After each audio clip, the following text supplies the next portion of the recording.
guys, try natin dito sa hospital guys. Hospital man ito guys.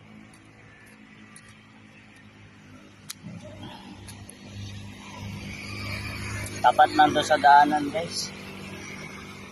Yan, hospital yan guys, hospital.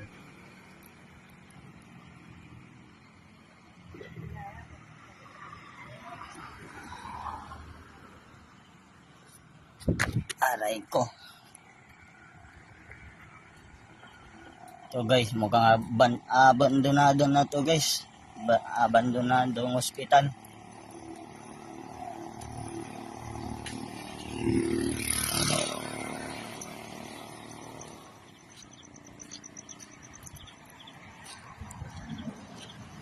Diba ako lang mag-isa guys. Pero hindi naman tama to guys. Maghanap tayo ng kasama.